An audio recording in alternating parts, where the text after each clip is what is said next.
Et nous voici donc dans le 5e défi des 12 travaux d'Hercule à l'occasion de mes 50 ans. C'est un défi qui m'a emmené une fois de plus sur un chemin que j'ai à plusieurs reprises tenté d'emprunter avec quelques tentatives, l'une qui est sur la toile, mais je vais vous en dire beaucoup plus dans quelques instants.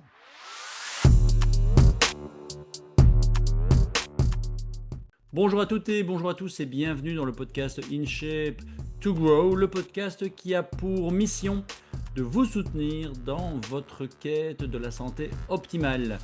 Et dans cette série Hercule, eh bien, je vous emmène une fois de plus sur l'un de mes challenges, donc nouvel épisode expérimental.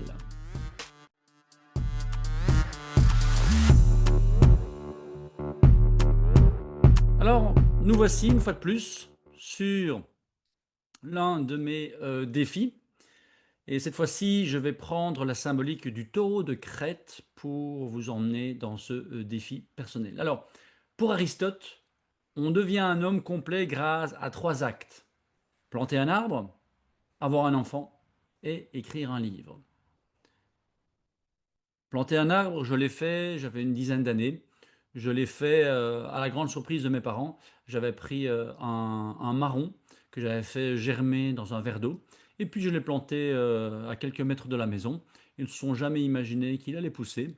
Et effectivement, il a poussé à quelques mètres de la maison, du mur du jardin. Et donc il a fallu le transporter. Il y en avait même 2 troncs qui étaient sortis de ce petit marron germé.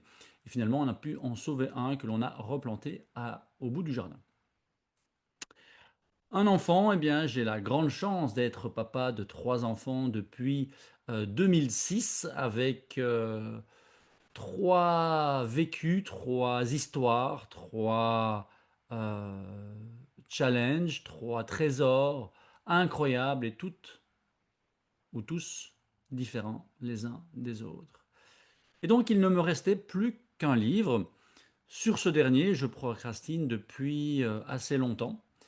Et donc, c'est sur ce défi d'écrire un livre en 30 jours que je vous emmène aujourd'hui, associé au 6e travail d'Hercule, qui est le taureau blanc de Crète, qui est en fait une bête puissante, sauvage, offerte à la royauté de Minos, Poséidon, puis laissée furieuse et rebelle.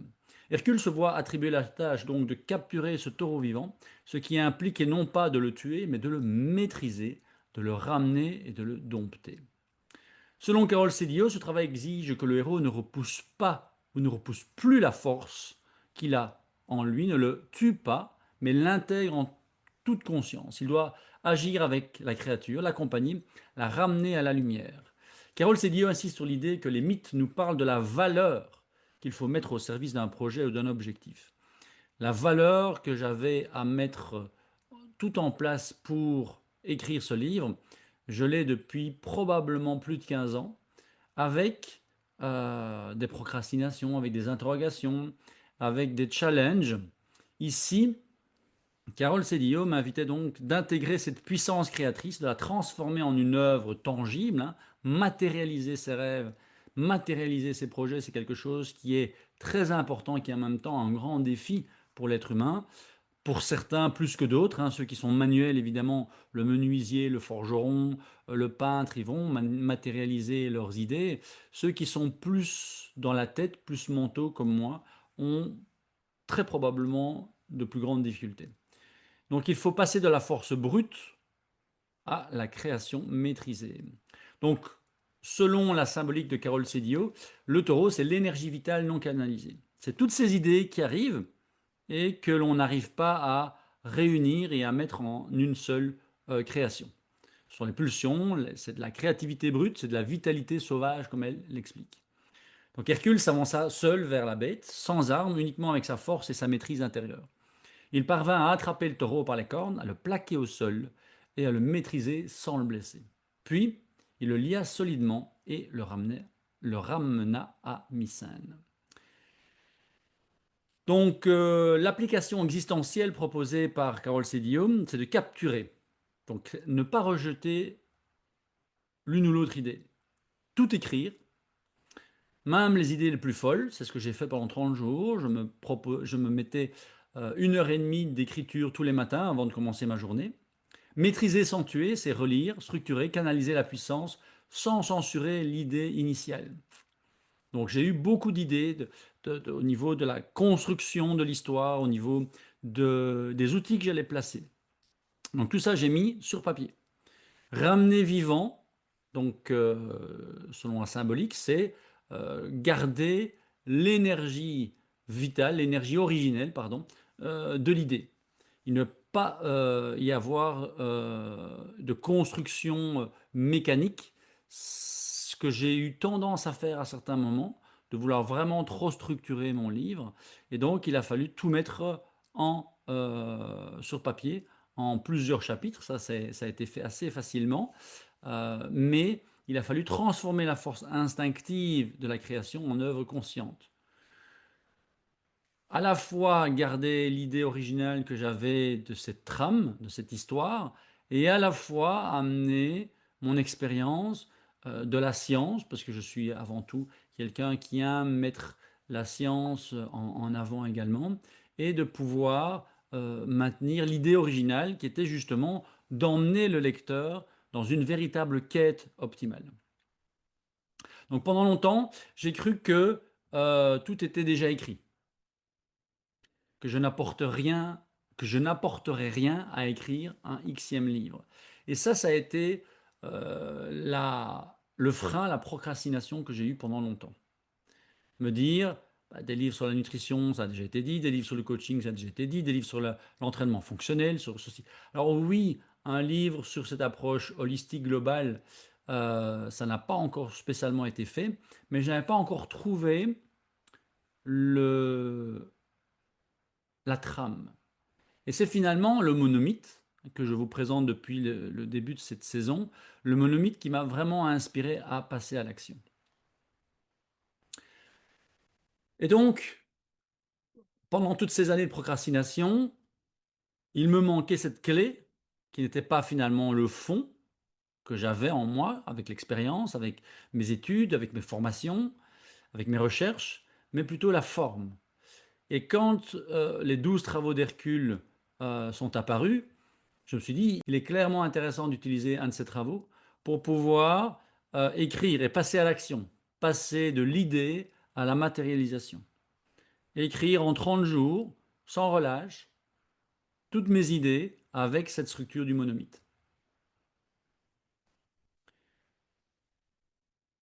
Donc, c'est là où je me suis attelé pour ce 5e défi. Me lancer dans un travail créatif reprenant à la fois mon expérience, mes connaissances, l'envie de rendre le tout accessible au public, mais avec une originalité. Si vous avez déjà suivi mon travail, vous avez pu peut-être découvrir Le Graal du voyageur moderne, qui est un premier e-book sur Kindle, mon premier ouvrage finalement, hein, qui n'a pas encore été matérialisé puisqu'il est resté virtuel, il n'a pas encore été édité, il est disponible sur Amazon, mais c'est encore une demi-teinte. Il y a mon jeu Trivial Poursuite, 500 questions sur la santé, qui est matérialisé mais encore discret. Il n'est pas disponible à la vente. Il est disponible pour les entreprises qui veulent utiliser ce jeu comme moyen de promotion de leurs services ou de leurs produits. Il y a une conférence, Les 5 génies de votre forme, qui fait aussi suite à une réflexion et une originalité entre la, la, la connaissance et l'application. J'aime bien mélanger les styles. Et donc ce défi, c'était pendant 30 jours, 1 heure et demie d'écriture chaque matin avant de débuter ma journée. Discipline, détermination, routine efficace, ça a bien fonctionné. C'est, vous le verrez plus tard, un des défis sur lequel j'ai vraiment été très discipliné. Se coller au monomythe, m'appuyer sur un coaching vécu, rendre le tout initiatique, c'était vraiment la combinaison qui m'animait. Le défi, était effectivement de pouvoir le terminer en 30 jours. Alors, en 30 jours, j'ai pu l'écrire, j'ai pu forger cette trame, j'ai pu le structurer, j'ai pu amener toutes mes idées et les dompter, hein, comme le taureau blanc de Crète, mais par la suite, ce que j'aime toujours faire, même quand je fais des évaluations de clients, c'est laisser mûrir. Quand je fais une conférence, quand je fais une formation, quand j'écris, j'aime bien l'écrire à l'état brut, le laisser mûrir et revenir dessus. Ensuite, j'ai, après plusieurs semaines, repris la lecture, une première lecture, d'abord personnelle, ensuite je l'ai fait lire à une tierce personne, une personne redoutable et précieuse à la fois, en la personne de mon épouse, qui est quelqu'un d'extraordinaire, pour ceux et celles qui la connaissent, et je pèse mes mots. C'est quelqu'un qui a des qualités intellectuelles, entre autres, émotionnelles aussi, incroyables, ne fût-ce que parce qu'elle parle cette langue. Donc quand je parle de talent incroyable, je pèse mes mots. Et elle peut être aussi avec ce côté très tranchant. C'est pas parce que je suis son mari, son compagnon, son, le papa de ses enfants, que sais-je, qu'elle va me ménager, que du contraire. C'est parfois intense, parce que je sais très bien que ça n'est jamais personnel, que c'est uniquement sur le travail. Et il a fallu effectivement que je puisse digérer cette première lecture. Et le verdict est commun parce que c'est déjà une sensation que j'avais eue avec ma première relecture. L'idée est bonne, hein, je garde cette motivation énorme et cette intention créative du monomythe, basée sur le monomythe. Mais ce qu'elle a pu plus facilement mettre en mots, c'est le manque de narration. C'est un peu décousu, c'est limite schizophrène. Alors évidemment, en ayant repris des études en psychologie, je prend à 200% cette remarque schizophrénique et je ne doute pas de la véracité, de la pertinence de cette remarque. Alors, ça a été l'obstacle après cette procrastination pendant des années. Ça a été ce deuxième obstacle qui est de choisir entre un livre sous forme de guide, de roman initiatique ou une version hybride. Quelle casquette avais-je envie de porter? Toute une question de légitimité aussi dont on a déjà parlé dans l'épisode précédent. C'est est-ce que je suis un écrivain ou est-ce que je suis un écrivain en devenir? Ai-je le potentiel, ai-je la légitimité de me euh, autoproclamer écrivain? Ou est-ce que je veux plutôt me raccrocher à la science qui me correspond plus, sans tomber dans le piège de la formation, hein. Ça n'est pas une formation. Ce livre a été beaucoup trop écrit d'ailleurs à travers cette loupe de formateurs. Et donc, informer, ça n'est pas former, il a fallu choisir. Et comme Hercule, j'étais confronté donc à ce taureau de créativité, brut, sans élégance, sans vraiment élégance. Il a fallu trancher. Et je vous laisserai découvrir lorsqu'il sera publié euh, sur ce sur quoi j'ai finalement tranché. Parce que on a une version possible narrative, fiction, symbole, émotion, avec l'ancrage des idées dans une expérience humaine, avec un effet sur vous, lecteurs, potentiels lecteurs, d'immersion émotionnelle. On a aussi la version scientifique, des faits, des découvertes, des concepts, donner du sens, des preuves, une cohérence dans la lecture, avec un effet de crédibilité sur la lecture, par la lecture, mais qui peut aussi euh, ennuyer éventuellement. On peut aussi avoir une version plus spirituelle, plus philosophique, en donnant de la hauteur, en donnant du recul, pour une résonance plus existentielle envers vous.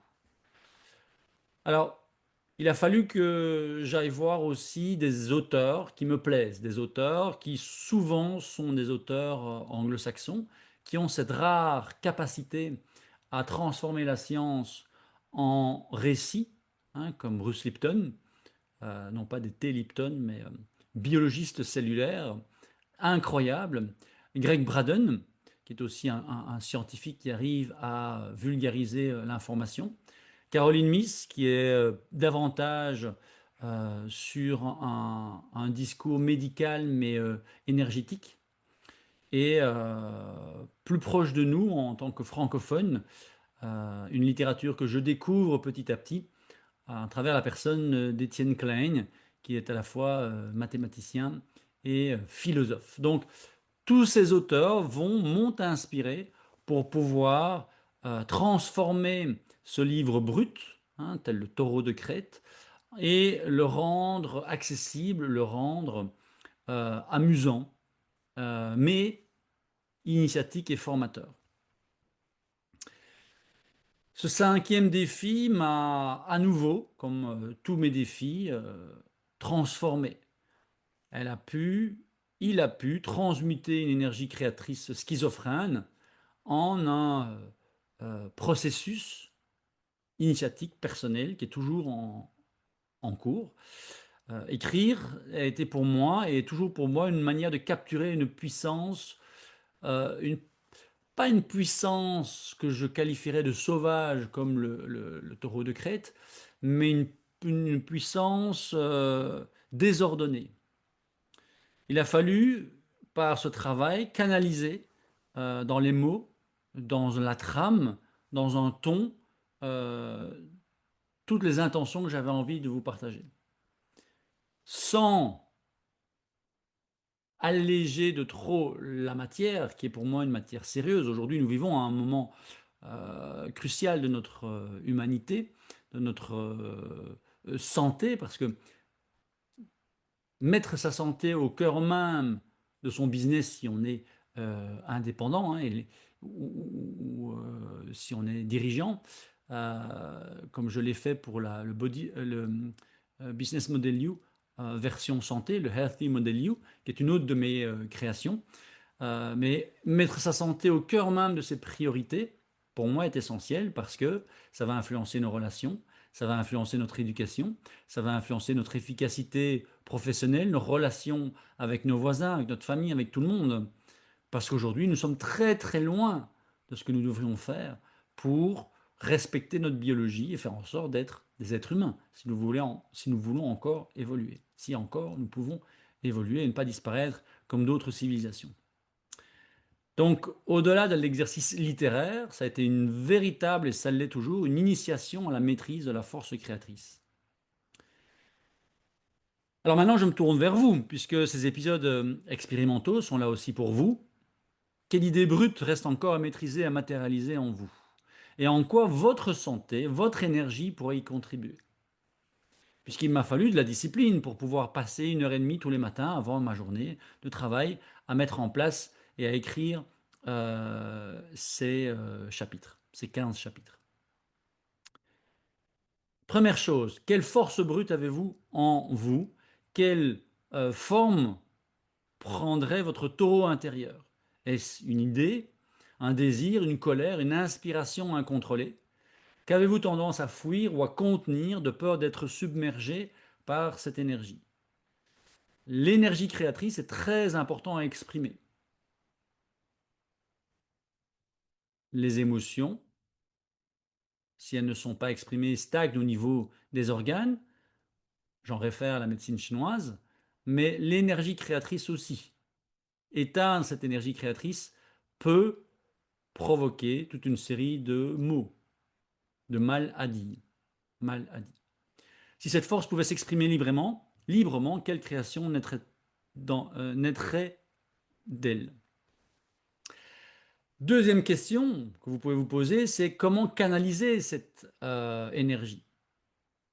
Que vous voudrez dire euh, cette énergie au quotidien, à travers vos habitudes quotidiennes? Quelles sont les routines ou structures qui vous permettraient d'exprimer cette énergie sans l'étouffer? Moi, ça a été effectivement de m'astreindre 1 heure et demie tous les matins pendant 30 jours. Après, l'autre défi est de revenir sur ces 15 chapitres, de les digérer, d'écouter les premières critiques et de le remanier, que ça ne me prenne pas 15 ans. Quelle part de votre processus est encore trop contrôlé, trop intellectuel? Ça a été une de mes premières erreurs de vouloir structurer et écrire ce livre comme une formation, alors que ça n'est pas une formation. Mon épouse me disait après le premier chapitre, j'avais pas envie d'aller plus loin. Mais il y avait un élément qui, l'idée de départ, l'a suffisamment titillé pour m'en faire un débrief. Le troisième sujet que j'aimerais vous proposer comme thème de réflexion sur ce taureau de Crète, c'est qu'aimeriez-vous offrir au monde à travers plus d'énergie? Ça, c'est un élément que je développe justement dans le Healthy Model You, la modélisation de votre santé optimale. C'est que se concentrer sur sa santé, ça n'est pas un acte égoïste, c'est un acte de don pour sa famille, son clan, sa communauté, pour l'ensemble de son pays, de sa nation.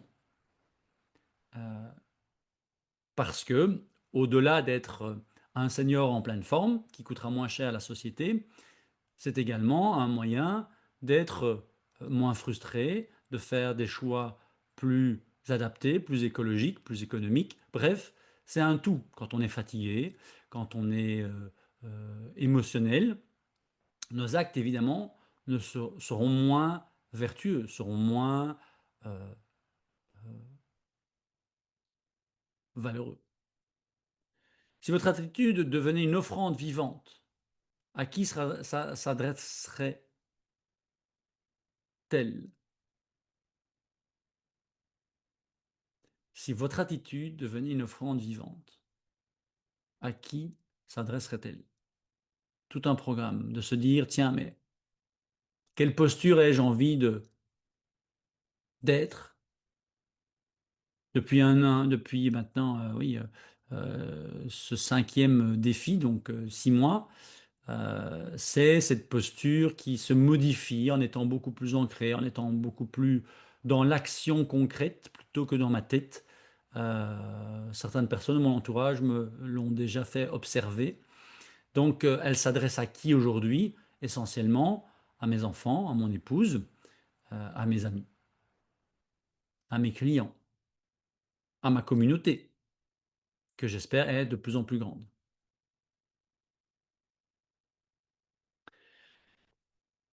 Et si vous commenciez vous aussi à écrire votre histoire? C'est un exercice qui est très intéressant, à écrire sa propre biographie, celle de votre santé, celle de votre bien-être, depuis votre naissance. Que raconterait-elle? Comment pourriez-vous comprendre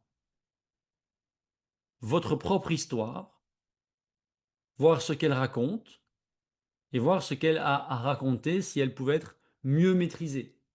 Parce que l'énergie vitale, le fait que nous soyons en vie, est un cadeau inestimable,